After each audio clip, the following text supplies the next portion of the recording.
Senhor esteja convosco. Ele está no meio de nós. Proclamação do Evangelho de Jesus Cristo segundo Mateus. Glória a vós, Senhor. Naqueles dias apareceu João Batista pregando no deserto da Judeia: convertei-vos, porque o reino dos céus está próximo. João foi anunciado pelo profeta Isaías, que disse: esta é a voz daquele que grita no deserto: preparai o caminho do Senhor, endireitai suas veredas. João usava uma roupa feita de pelos de camelo e um cinturão de couro em torno dos rins. Comia gafanhotos e mel do campo. Os moradores de Jerusalém, de toda a Judeia e de todos os lugares em volta do rio Jordão vinham ao encontro de João. Confessavam os seus pecados e João os batizava no rio Jordão. Quando viu muitos fariseus e saduceus vindo para o batismo, João disse-lhes: raça de cobras venenosas, quem vos ensinou a fugir da ira que vai chegar? Produzi frutos que provem a vossa conversão.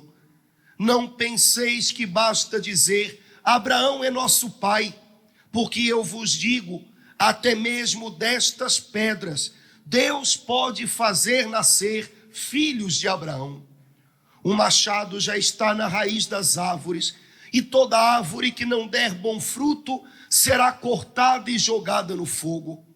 Eu vos batizo com água para a conversão, mas aquele que vem depois de mim é mais forte do que eu. Eu não sou digno de carregar suas sandálias. Ele vos batizará com o Espírito Santo e com fogo. Ele está com a pá na mão. Ele vai limpar sua eira e recolher seu trigo no celeiro. Mas a palha ele a queimará num fogo que não se apaga. Palavra da salvação. Glória a vós, Senhor. Irmãos, a palavra de Deus hoje nos apresenta os 3 momentos, as 3 etapas pelas quais passa toda pessoa que coloca a sua vida nas mãos de Jesus. Toda pessoa que um dia, olhando para dentro do próprio coração, percebe que sozinha não é capaz de tornar-se tudo aquilo que pode, tudo aquilo que sonha ser. Toda pessoa que um dia, olhando para dentro do próprio coração, encontra desesperança, encontra desânimo e precisa confiar em alguém que seja capaz de conduzi-lo até o fim, que seja capaz de erguê-lo de novo. Toda pessoa que encontra em Jesus o seu Salvador precisa viver essas 3 etapas, precisa viver esses 3 momentos da obra perfeita e completa de Jesus na vida dos cristãos. 3 etapas que hoje a Bíblia nos apresenta com bastante clareza. A primeira etapa nos fala dela o profeta Isaías, com uma frase, falando do Messias que ia chegar. Isaías diz assim: ele vai fustigar a terra com a força da sua palavra. Bom, fustigar a terra, para quem já morou ou já trabalhou na roça, fustigar a terra é remexer, revolver a terra para prepará-la para ser semeada.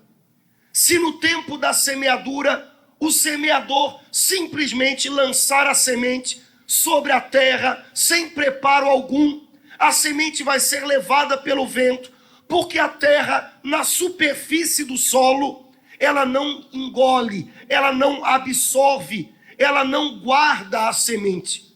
Antes de semear, o semeador tem que passar com um arado na terra, e o arado vai ferindo, vai rasgando a terra, e ao mesmo tempo vai revolvendo a terra. Quando o arado passa revolvendo a terra, aquela terra mais fofa que estava embaixo vem para cima e se mistura com a outra. O que estava escondido vem para a luz. E assim se pode semear. Isso é fustigar a terra, remexer a terra, revolver a terra. Essa é a primeira coisa que Jesus faz quando entra na vida de uma pessoa. Ele fustiga a terra do seu coração. Ele remexe, ele revolve a terra do seu coração, para que aquilo que estava oculto, para que aquilo que estava escondido, para que aquilo que estava guardado, muitas vezes ferindo, fazendo mal, venha à tona e possa ser curado, e possa ser trabalhado, e possa ser visto com olhos serenos, para que a gente possa seguir o caminho da gente. Queridos, Jesus tem 1000 arados com os quais ele revolve a terra do nosso coração. Jesus tem 1000 arados com os quais ele vai abrindo a terra do nosso coração e vai remexendo essa terra para que um dia ela seja semeada por Deus. Infelizmente, quando a gente sente o arado passando no coração, quando a gente sente o arado revolvendo o coração da gente, normalmente a gente sente dor, a gente sente que não está entendendo o que está acontecendo, a gente sente as coisas serem reviradas na vida da gente, a gente sente coisas que estavam guardadas lá dentro, de repente virem à tona. A gente não pode esquecer que quem tem esse arado nas mãos é Jesus. E se ele tem permitido que esse arado vá abrindo fundo a terra do coração da gente, se ele permite que esse arado revolva a terra do coração da gente, é para nos curar, é para nos ensinar, é para que a gente conheça um pouco mais dessa terra aqui, que ele próprio quer trabalhar. Sabe, irmãos, ter o coração fustigado, remexido por Jesus, é difícil. A gente gosta que as coisas se assentem, e de repente o arado passa e a vida se encarrega de revirar tudo. Nessas horas a gente precisa lembrar, o arado está nas mãos de Jesus. E se a terra está sendo remexida, é porque ele quer me curar, é porque ele quer me revelar quem eu sou, o quanto eu preciso dele. É porque ele quer me mostrar que justo na minha fraqueza, quando eu me sinto remexido pela vida, é que ele está com a mão na massa, trabalhando o meu coração. Ser aberto na alma pelo arado de Deus, ser remexido na sua alma pelo arado de Deus, é difícil, mas vale a pena, irmãos. Quando a gente vai ao médico para se tratar de alguma coisa, a primeira coisa que a gente espera do médico é um diagnóstico certo, para que a gente possa tomar a medicação certa e fazer o tratamento como deve ser feito. A gente chega no médico dizendo, olha doutor, eu estou sentindo isso, o que é? E o médico diz, olha, por aí a gente vai descobrir, vamos ver. E quando o médico tem o diagnóstico, a gente pode começar o tratamento. Queridos, o primeiro passo, a primeira etapa na vida de quem entrega a sua vida para Jesus é o diagnóstico. O arado remexe tudo e de repente a gente tem claro diante dos olhos o que está doente aqui dentro. Nós éramos cegos e de repente começamos a enxergar. Algumas pessoas até dizem assim, antes de eu ir para a igreja, eu não me inculcava com nada, porque não percebia nada, era cego. Agora está se incomodando com algumas coisas, agora está vendo algumas coisas aqui que estão lhe dando um susto.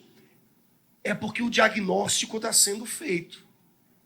Irmãos, a primeira etapa é conhecer o próprio coração. E isso a gente só faz quando é remexido. Um dia, Simeão, e você conhece essa história, quando recebeu Jesus no templo, disse a Nossa Senhora, esse menino vai ser causa de queda e reerguimento para muitos, e vai revelar o que há nos corações. Quando eu me encontro com Jesus, na maioria das vezes sendo remexido pelo arado da vida, muita coisa que estava escondida aqui, eu começo a perceber.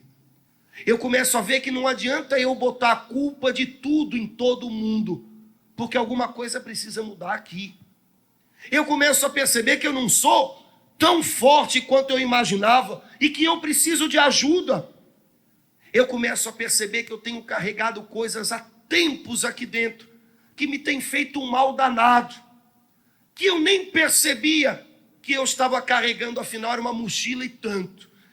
E de repente eu entendo, peraí, eu ainda estou assim na defensiva, porque um dia fui machucado, às vezes quando era criança ainda, e aquilo ficou lá dentro e cresceu. Jesus remexe a terra para nos curar. Às vezes remexe a terra de maneira doída, porque o arado abre a terra. Mas é preciso ir adiante com Jesus, porque essa ainda é a primeira etapa. Depois São João Batista diz que Jesus batiza no Espírito Santo aquele que vai até ele. Essa é a tarefa de Jesus, batizar-nos no Espírito Santo. Hoje, quando a gente fala de batismo, a gente lembra logo de uma celebração na igreja, com um neném fazendo um nhé, e a cabeça molhada, e ponto. No tempo de Jesus, batismo, batizar, eram palavras do dia a dia. Batizar significava mergulhar alguma coisa num líquido, mergulhar. Como, por exemplo, o tintureiro faz, mergulhando o tecido na tinta, para que o tecido fique da cor da tinta, do jeito da tinta. Quando o tecido é mergulhado na tinta, a tinta se entranha no tecido e ele fica com a sua cor, ele fica com o seu cheiro, ele fica com a sua textura. Isso no tempo de Jesus significava batizar, mergulhar algo, como se mergulha um tecido na tinta, até que a tinta se entranhe no tecido. Jesus vem para nos batizar no Espírito Santo. Nós mergulhados no Espírito Santo, o Espírito Santo se entranhando em nós, para que a gente possa ter a cor dele, o cheiro dele, o jeito dele. Irmãos, São Paulo diz, aos seus filhos, Deus os dirige pelo Espírito Santo que mora neles. Que abençoada é a vida da pessoa que é dirigida pelo Espírito Santo. E eu queria dizer para você uma coisa: se você não é dirigido pelo Espírito Santo, comece a olhar para o volante e ver quem é que está dirigindo então. E não tenha a ilusão de que é você sozinho. Eu dirijo a minha vida, é ruim, quer ver? Queridos, quantas coisas a gente faz e deixa de fazer porque está irritado, magoado, guardando rancor dessa ou daquela pessoa. Eu não vou naquele lugar, eu bem que eu queria ir, mas não vou não, perdi a vontade. Por quê? Porque fulano está lá. Pergunto eu, quem é que está dirigindo a sua vida? Você ia para um lugar e foi para outro porque o fulano estava lá, fulano está dirigindo a sua vida. A gente é dirigido pela ansiedade, pela preocupação exagerada. Tem gente que tem uma coisa para resolver na sexta-feira, já está sofrendo hoje.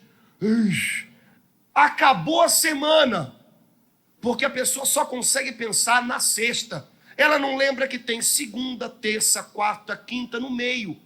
Ela não vai viver nenhum desses dias. Ela não vai sentir nada nenhum desses dias. Não vai experimentar as coisas boas. Não vai experimentar os problemas de cada dia, porque ela está vivendo a sexta. A sexta dela dura 5 dias.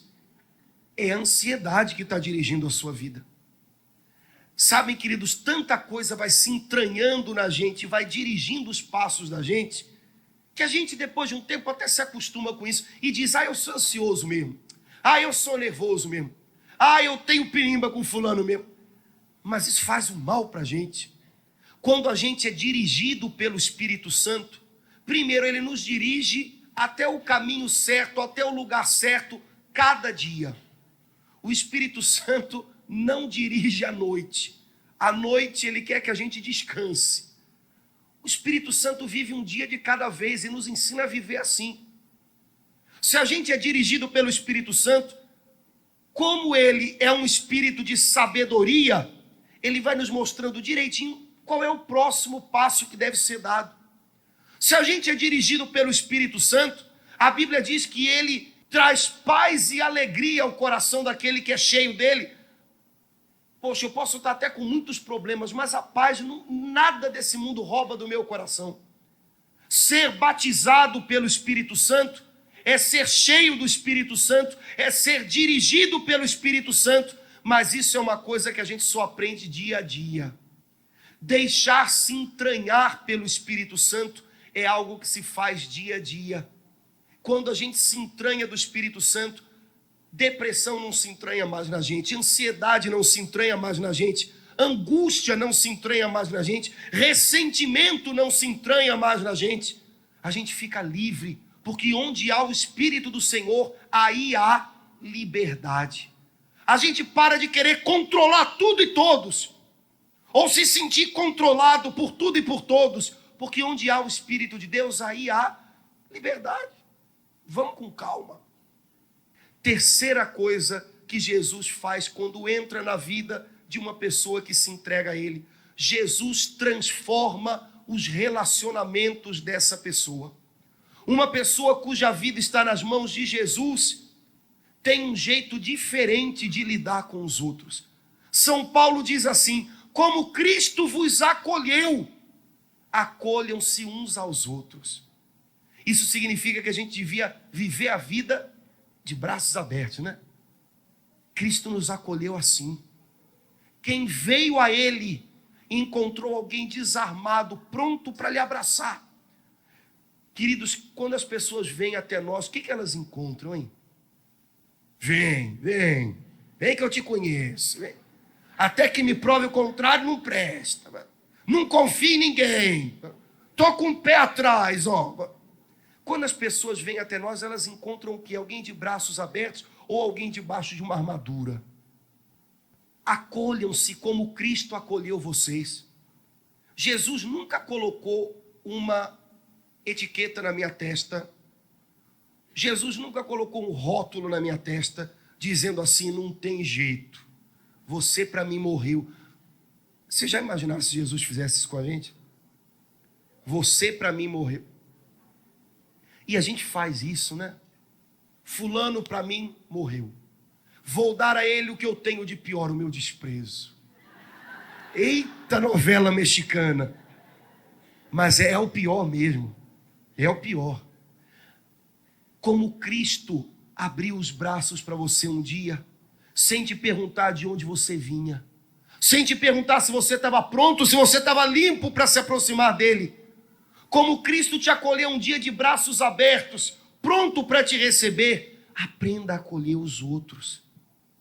Depois São Paulo diz: aprendam a viver em concórdia. Concórdia, cordis, que é coração em latim. Aprendam a viver com um coração só, concórdia, o mesmo coração. Aprendam a viver em concórdia. Quando a gente entrega a vida da gente para Jesus, Jesus ensina a gente a ter um coração com as outras pessoas. Tem uma outra palavrinha que é parecida com concórdia: compaixão. Jesus ensina a gente a sentir com as pessoas. Alguém está alegre, eu me alegro. Alguém está triste, eu me preocupo, eu fico ao lado. Viver em concórdia é ter o mesmo coração, é ter compaixão, é saber enfrentar os baques da vida ao lado do outro. Jesus quer que os nossos relacionamentos sejam assim. Infelizmente há pessoas que convivem, mas não têm concórdia. Há pessoas, há famílias inteiras às vezes, que convivem, estão juntos, mas não têm um coração só. Querido, lá no Caju, tem um monte de gente que convive, mas não tem concórdia. Jesus não quer que a casa da gente seja uma antessala do Caju, onde está todo mundo junto, mas o que está ao meu lado não sei nem quem é. Jesus quer que a gente conviva com compaixão e concórdia, gerando um coração só, juntos, olhando para frente, sonhando juntos, enfrentando os problemas lado a lado, como Ele faz conosco. Ele quer que nós façamos com os outros. Engraçado, Isaías fala mais ou menos a mesma coisa, mas de um outro jeito engraçado. Isaías tem uma hora, na primeira leitura de hoje, que Isaías começa a falar de um monte de bicho. E ele diz assim: quando o Messias chegar, e já chegou, o leão e o cordeiro pastarão juntos. Eu acho que Isaías não estava querendo falar de bicho, estava querendo falar de gente. Quando Jesus reina no meio de nós, leões e cordeiros aprendem a conviver, aprendem a concordar. O leão não atropela o cordeiro não quer que o leão entre para o rebanho, não quer, porque leão não é para entrar em rebanho.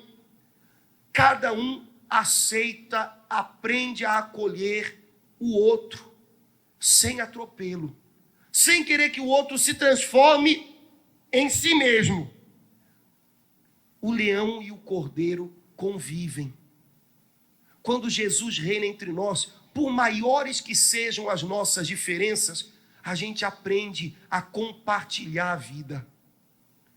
O mais bonito de uma caminhada cristã é a gente ver pessoas diferentes aprendendo a caminhar juntas com amor, porque querem viver com Jesus reinando entre elas. É o mais bonito. Cada um de um jeitinho, mas é bonito, vivem juntos. Sabe, eu não sei se lá na sua casa tem alguns leões ou tem alguns cordeiros. Eu não sei se você está mais para leão ou está mais para cordeiro. Cordeiro dá aquela impressão de um bichinho lento. Dizem que o cordeiro, a ovelha, é um bicho lento. Porque como ele não enxerga muito longe, ele vai devagarinho. Tem gente que tem mais passo de cordeiro, né? Por que fazer hoje o que pode ficar para amanhã? Não é assim? Cordeiro é um animalzinho que às vezes é sacrificado e nem reclama, nem faz barulho. Tem gente que vai, deixa assim mesmo. Beleza. Tem gente que tem mais jeito de leão, né? O leão ruge, faz barulho, né? O leão, se você não tomar cuidado, ele passa por cima. O leão é um bicho que dá a impressão de intensidade, né? Tem gente que vive tudo com intensidade, né? Tudo é para ontem, tudo é a hora da morte, né? Tudo, quando está feliz, não está feliz, está explodindo. Também quando está triste, está morrendo, não é assim? Tem gente que é mais para leão. Para o leão não é mole conviver com o cordeiro. E vice-versa. O cordeiro, de vez em quando, tem medo do leão passar por cima dele. Mas quando a gente está com Jesus entre a gente aprende a respeitar espaços, o jeito do outro. A gente aprende a acreditar que Deus usa tanto leões quanto cordeiros. Não é por acaso que Jesus é chamado dos dois jeitos, Cordeiro de Deus e leão da tribo de Judá. Deve ter um pouquinho das duas coisas dentro da gente também, né? Mas uma delas deve ser mais. Quando a gente entrega a vida da gente para Jesus, a gente aprende a olhar para o outro, seja ele leão ou cordeiro, e acreditar que Deus está agindo através dele também. Deus também pode usar o temperamento do outro, que é tão diferente do meu, para abençoar. Então eu espero coisas boas desse cara aí. Mesmo que ele seja diferente, tem algo bom a oferecer. Irmãos, a vida da gente muda para valer quando Jesus vai entrando no nosso coração. A gente aprende a se conhecer, porque o arado da vida revolve o coração, e o que estava escondido aparece, e a gente tem que aprender a trabalhar e a curar isso. Quando Jesus entra na nossa vida, ele nos enche do Espírito Santo, e o Espírito Santo se entranha em nós e começa a dirigir a nossa vida, e muitas outras coisas que nos dirigiam, ansiedade, rancores, começam a ficar para trás. Quando Jesus entra na nossa vida, a gente aprende a ter concórdia, compaixão com o outro. A gente aprende a conviver com o outro de uma maneira legal, mesmo que o outro seja bem diferente da gente. Deus também usa ele para me abençoar, acredite se quiser, mas é verdade. O segredo é a cada dia estar com o Senhor. Aquilo que vocês cantaram hoje na entrada, anda com D legal, né? Anda com Deus, cuidado para não escorregar, porque o caminho é estreito, né? É andar com Deus, irmãos. Um passo de cada vez, cada dia de uma vez, cada dia começando de novo como se fosse o primeiro dia. Pena quando a gente vê alguém que esfriou no primeiro amor. Tem que começar de novo cada dia. É hoje, Senhor, hoje é o dia da salvação, não é amanhã, não foi ontem, é hoje. E se a gente aprender a caminhar com o Senhor assim, lado a lado, Ele vai transformando e moldando o coração da gente para ficar parecido com o coração dele. Que nesse tempinho de fim de ano a gente faz um monte de propósitos, né? Que não duram até dia 5 de janeiro. Os meus não duram. Todo ano eu digo assim, vou manter o meu escritório arrumado. Não vou chamar vocês para ir ver, porque vai ser uma vergonha. Vou arrumar tudo no fim do ano agora. Dia 10 de janeiro já vai estar cheio de papel, para tudo quanto é canto. Tem gente que diz, esse ano eu vou emagrecer. Vai, justo no ano novo. Você aproveita a rabanada, aproveita a pernil e emagrece, né? Emagrece. A gente faz tanto propósito em fim de ano, tudo furada, né? Vamos fazer um único propósito. Buscar Deus nesse ano que vai começar. Um propósito só. Espírito Santo, dirige a minha vida, controla a minha vida. E se eu estou fora de controle, Senhor, chegou a tua vez. Toma o leme da minha vida nas tuas mãos e me dá uma direção. Senhor, eu estou perdido, me dá uma direção. Não pode ser um ano para a gente ficar perdido, queridos. Tem que ser um ano em que o Espírito de Deus vai tomar o volante da vida da gente e vai dar uma direção de Deus para nós. Mas que a gente faça um só propósito. Senhor, a cada dia eu quero te buscar e eu quero conhecer o que o Senhor tem no seu coração para a minha vida. Acorda aí a pessoa do seu lado, pergunta para o seu irmão, pergunta para ele, querido, se é leão ou é cordeiro? Pergunta aí, fala sério. Se é leão ou é cordeiro? Tem gente aqui que diz que é cordeiro, é ruim. Vamos ficar de pé e a gente vai guardar só uma coisa. Não importa como é o meu, aspas, temperamento. Não importa como é o meu gênio, não sei lá o que você fala. Não importa. Deus pode me usar do jeito que eu sou, se eu estiver disposto a ser usado por Ele. Do jeito que eu sou. Espoleta ou tranquilo, não importa. Deus pode me usar. O que faz a diferença não é o meu temperamento. O que faz a diferença é eu me colocar nas mãos de Deus para que Ele tenha a direção da minha vida. É isso que a gente vai buscar juntos nesse ano que vai começar daqui a pouquinho.